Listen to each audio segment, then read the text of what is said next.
Agora a gente vai terminar um pouco a nossa abordagem sobre os conceitos teóricos, abordando o conceito de dilema, que é o quê?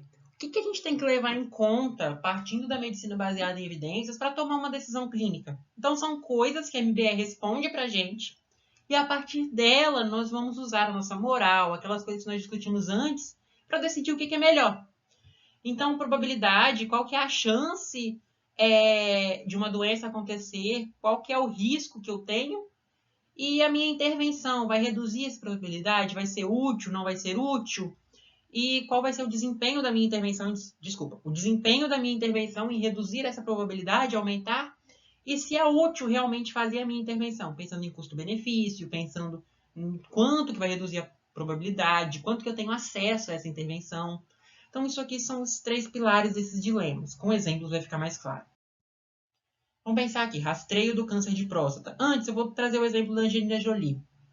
Ela tinha mutação do gene BRCA1, e a evidência é que a probabilidade de uma paciente com mutação do gene BRCA1 é de 90% de desenvolver câncer de mama. O tratamento da mastectomia total é de 100%. Você retira a mama, você zera a sua chance de desenvolver câncer de mama. Então, ela reduziu em 100% a chance do tratamento. E valeu a pena para ela? Ela queria fazer? Queria. Então, utilidade positiva. É uma questão subjetiva dela. Então, é útil ela fazer mastectomia? Foi útil. Para ela, foi. Ela considerou útil. Ah, ela não vai poder amamentar mais? É uma consequência.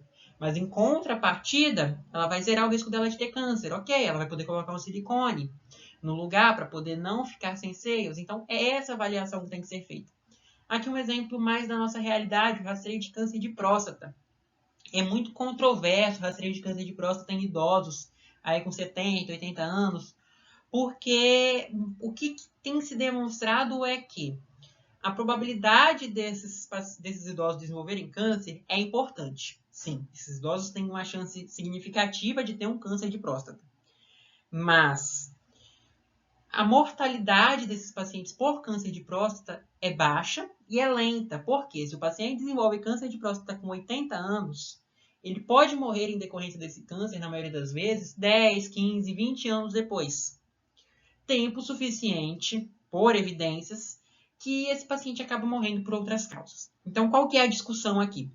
Que muitas vezes rastrear e tratar esses pacientes pode levar eles a um tratamento agressivo, a um diagnóstico complicado, que é um diagnóstico de câncer, é um diagnóstico difícil, querendo ou não, e muita maioria das vezes não altera o desfecho desse paciente, ou seja, por mais que você consiga curar o câncer de cólon dele, pela idade avançada, as outras morbidades dele e a própria agressividade do tratamento fazem com que a mortalidade, a morbidade, as condições clínicas que esse paciente vai desenvolver sejam parecidas e que talvez não valha a pena tratar. Tanto é que nos Estados Unidos, alguns anos atrás, eles pararam de indicar o rastreio e o tratamento de câncer de próstata em pacientes mais velhos. No Brasil, essa discussão ela ainda é um pouco mais complexa, mais delicada, e a gente ainda propaga essa triagem, propaga esse tratamento. Não é um consenso, não é uma certeza, mas é um assunto bastante discutido e prático para a gente. Então, Novembro Azul aí talvez não tenha a sua importância tão grande assim para todos os grupos. É importante pensar isso, e isso é bem prático, se nos Estados Unidos discute. Mas, só uma citação aleatória aqui, a gente está vendo que a mortalidade geral de idosos e por câncer de próstata nos Estados Unidos aumentou desde que eles pararam essa triagem. Então, uma discussão bem complicada, mas é um dilema. Angelina Jolie, eu achei que eu não tinha colocado o exemplo dela aqui, mas está aqui, não vou falar de novo, obviamente. Tá. Aqui, então, quais são os tipos de estudos que avaliam cada coisa? Probabilidade, vão ser os estudos de corte e os estudos de incidência. Como assim? Eu vou avaliar a minha população em geral e vou ver, olha, quantos por cento dos idosos desenvolvem câncer de próstata? Provavelmente uma proporção alta. Desempenho, eu vou dividir os idosos em 2 grupos. Um eu vou tratar, outro não vou tratar. Aí eu vou demonstrar que, foram demonstrados estudos que, ensaio clínico randomizado, que tratar e não tratar tem desempenho semelhante no prognóstico desses idosos com câncer de próstata. Então, utilidade de vida, melhora a qualidade de vida, melhora o prognóstico, melhora. Enfim, são essas as coisas que a gente tem que avaliar aqui na hora de tomar uma decisão, na hora de pensar em um dilema em MBE. E agora que a gente discutiu o dilema, a gente vai pensar assim, o que é ciência? A MBE trabalha com a evidência, que é feita a partir da ciência, para levar para a prática clínica. Mas o que é isso? Aí, aqui, então, tem alguns critérios para fazer ciência hoje, no século XXI, isso mudou ao longo da história. Não vou ficar lendo aqui, mas é isso aí. Tem que ter essas 6 características aqui, importante saber. E a gente parte de 2 princípios, 2 conceitos dentro da ideia de ciência: dedução e indução. A dedução é o penso, logo existo, ou seja, é aquilo que você formula dentro da sua cabeça. Você sabe, por exemplo, que diabetes tem tais sintomas, e aí você vê o seu paciente ali com aqueles sintomas, e aí você formula a ideia, você teoriza que esse paciente tem diabetes. Então, isso é uma dedução. Eu deduzi que meu paciente tinha diabetes.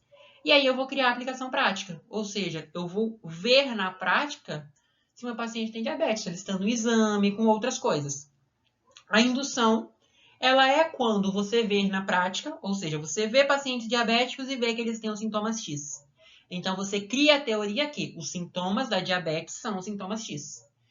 Então, a dedução é aquilo que você pensa, é focado na mente. A indução é focado no ver para crer. Você vê e depois você pensa.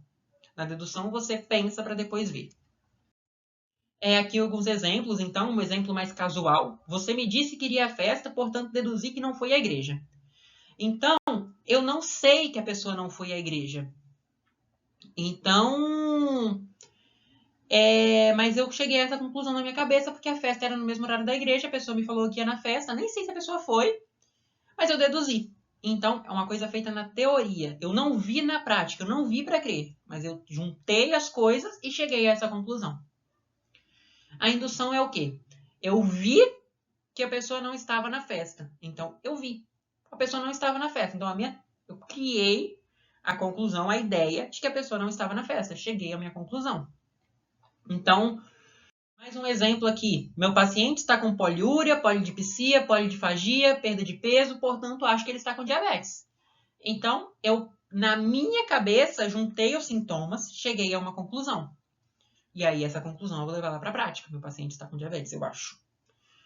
Agora, se eu vou fazer um estudo científico, então vamos só uma coisa interessante aqui. A dedução geralmente a gente usa para formular hipóteses para estudos, ou seja, eu acho tal coisa e vou fazer um estudo para comprovar, ou para formular hipóteses diagnósticas para o meu paciente, aí eu vou testar para comprovar. A indução eu geralmente uso para poder formar essa teoria que eu vou usar na prática. Então, por exemplo, fiz um estudo, peguei pacientes com diabetes e vi que eles apresentavam poliúria, polidipsia, polifagia, perda de peso. Então, eu vou criar a teoria, eu vou desenvolver a tese de que esses são sintomas de diabetes. Então, eu produzi ciência aqui, apliquei aqui. As duas são formas de ciência, indução e dedução. Mas aqui eu produzi o resultado na indução, apliquei ele na dedução. Que é princípio da hipótese nula e por que ele é importante? Primeira coisa, ele vai ser muito mais importante para a gente pensar em estatística, em matemática. Mas vamos chegar à seguinte conclusão. Para a gente fazer um estudo científico, a gente parte do pressuposto de que não há diferença, que aquela intervenção não faz mudança no meu desfecho. Então, por exemplo, eu vou dar cafeína para gestante, eu vou partir do pressuposto, matematicamente falando, de que a cafeína não afeta a formação fetal, não causa maior formação fetal.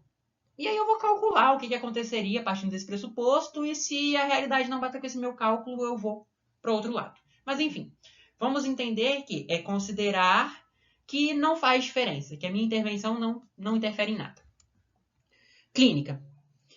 A ausência de evidência não é evidência de ausência. Então, não é porque eu não tenho evidência e que na ciência eu tenho que partir do pressuposto de que não há diferença entre a malformação fetal, entre filho gestante que consome ou não cafeína, que eu vou indicar para minhas gestantes na clínica a tomar café. Mas também não vou proibir ela, porque a evidência não é clara. Mas, moralmente falando, eu não posso dizer que café não faz diferença só porque eu não tenho evidência.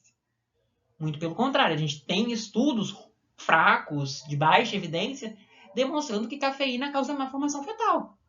Então, é uma coisa que você tem que conversar com a paciente, é uma coisa que você tem que entender. E, por fim, a gente tem o conceito aqui de ceticismo científico, que é sempre duvidar de alguma coisa cientificamente falando. Não é exigir ciência para tudo, mas também não é você aceitar tudo sem evidência científica. Você buscar evidências científicas para aquelas coisas. Entendeu? É basicamente isso, buscar evidências científicas. Diferente de cientificismo, por exemplo, que é você exigir ciência para provar que pular do avião sem paraquedas mata.